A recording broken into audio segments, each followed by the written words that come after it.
ये 800 बहन भाइयों में कोई ऐसा सिरकी हो जाए जो आनंद पाल सिंह या राजू ठेठ ना बन जाए। इसीलिए ऐसा किसी परिवार में ऐसा बच्चा ना हो जाए। इसलिए सरकार को सुनना होगा कि इसके बारे में सोचे और डीबी में जाए, इन परिवारों की सोचे जो परिवार, मतलब देखो कल मैंने एक वीडियो देखा, एक माता जी का वीडियो देखा, वो बोल रही है कि तो मैं तो मरूंगी, मेरे 3 बेटियां हैं। अब बताइए उस औरत के बेटा नहीं और 3 बेटियां हैं, और उसने सोचा, एक औरत जो कर्म बकरियां चरा रही है वो सोच रही है कि मेरी बेटी थानेदार नहीं बनेगी, और गाँव में मैं बोलूंगी अरे मेरी बेटी थानेदार नहीं आ रही है।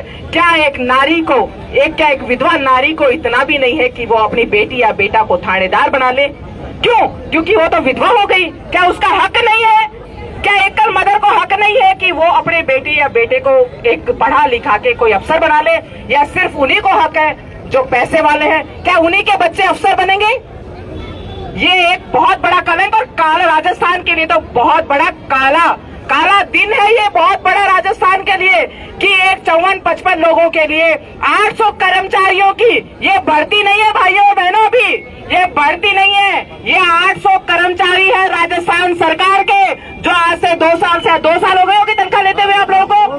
2 साल 23 महीने हो गए। 23 महीने से राजस्थान सरकार का ये तनख्वाह ले रहे हैं, तो ये राजस्थान सरकार के कर्मचारी है, और एक साथ 800 कर्मचारियों को से सरकार निकालती है। तो ये राजस्थान के लिए पूरे भारत के लिए एक काला दिन है कि राजस्थान एक वीरों की धरती है। राजस्थान में खूनों की नदियां बहती थी एक किसी की जान बचाने के लिए, है ना, और आज उसी राजस्थान में 800 परिवारों के खूनों की नदियां बह रही हैं। ये तो एक तरह से हो गया कि राजस्थान को वापस एक खून से लाल कर दिया गया है। तो सरकार इस बात को सुने, क्योंकि इनके पास नेता नहीं है, क्योंकि इनके पास पैसा नहीं है, क्योंकि ये माला नहीं पहना पाते थे नेताओं को। यदि ये चमचागिरी करते, ये चाटुकारी करते नेताओं की, तो शायद इनके साथ भी कोई नेता आके खड़ा हो जाता।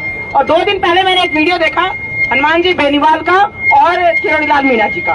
वरिष्ठ नेता है बीजेपी के और मंत्री भी है, वो मंत्री भी है। मैं पूछना चाहूंगी कि एक तरफ तो उस वीडियो में 200 करोड़ के एक दूसरे के ऊपर लाछन लगा रहे थे, और ऐसा कौन सा मतलब प्यार जाग गया, ऐसे कौन से माजाए दोनों भाई हो गए कि दोनों एक दूसरे पे माफी मांग रहे हैं? कहीं ऐसा तो नहीं है किरोड़ीलाल जी मीणा साहब कि आपकी कोई प्राइवेट नस दाब रखी हो हनुमान बेनीवाल ने, जिससे आपने भाई बना लिया? अरे मीणा जी, आप अपने भाई को तो नहीं जिता पाए, तो जो आपका माँ का जाया पैदा किया हुआ था, और आज आप दूसरे समाज के को बोलते कि मेरा भाई ये कह दिया, तो क्या फर्क पड़ता है? क्यों आपने खुद बोला था कि आरएलपी के लोगों में भी जो है फर्जीवाड़े में है, ढाका को क्यों नहीं पकड़ाया जा रहा?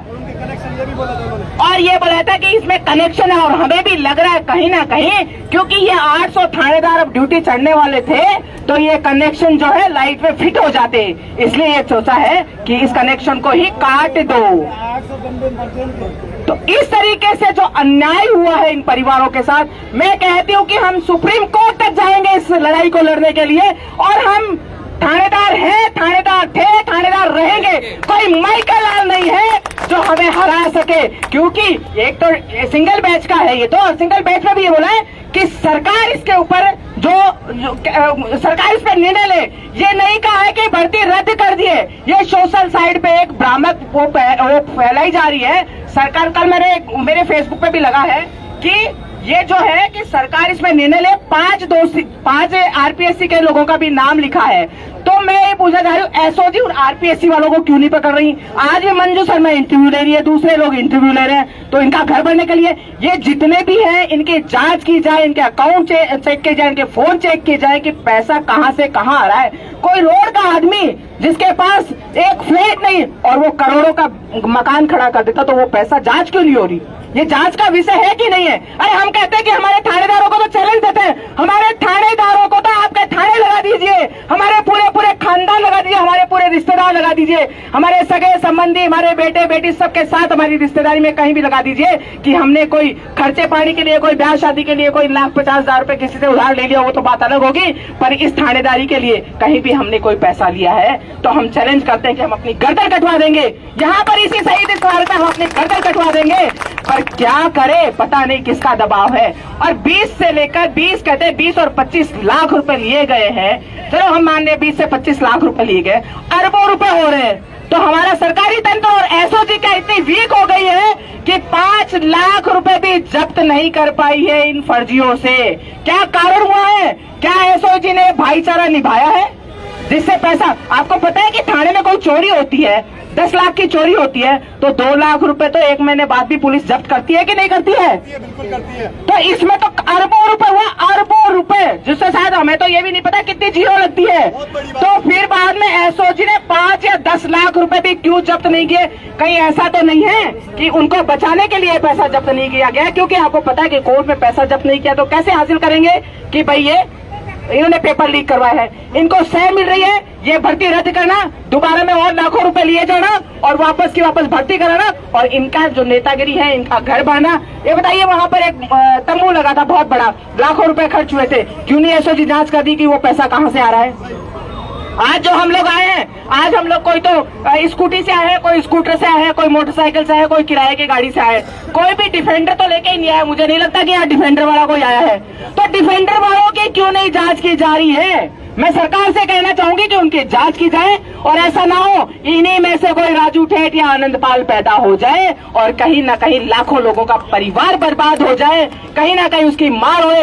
एक माँ ने मुझे रात को 11:30 बजे परसों फोन किया कि मेरे बेटे की हनुमानगढ़ ड्यूटी है और मेरा बेटा फोन नहीं उठा रहा है, कुछ कर तो नहीं लिया है। मेरे आंखों में से आंसू आ गए उस माँ के लिए कि उस माँ का इकलौता बेटा यदि कुछ कर लेगा तो वो क्या करेगी माँ? वो माँ मरेगी। तब आपने 800 परिवारों के 2400 लोगों को एक आत्मदाह करने के लिए यहाँ खड़ा कर दिया है शहीद स्मारक पे। इस शहीद स्मारक को बोलते हैं जो न्याय की जगह है। यहाँ पर जो है इतने दिन यहाँ पर जो है ऐसे लोग बैठे थे जो न्याय की इस दुकान को भी बेइज्जत कर रहे थे, असम्मान्य कर रहे थे। तो हम आज बैठे यहाँ पर और हम जब तक रहेंगे जब तक सरकार हमें न्याय नहीं दे देती। हम सरकार से यही निवेदन करते हैं कि हमें न्याय दे, इन परिवारों को बचाए। ऐसा ना हो कि इन्हें ट्रेनी एसआईओ को जिन्होंने हथियार चलाना सीख लिया है, कहीं ऐसा ना हो कि अपराध में चले जाए और हमारा जो समाज एक अच्छा समाज बनने वाला हो वो समाज खराब हो जाए। भाइयों, आप सभी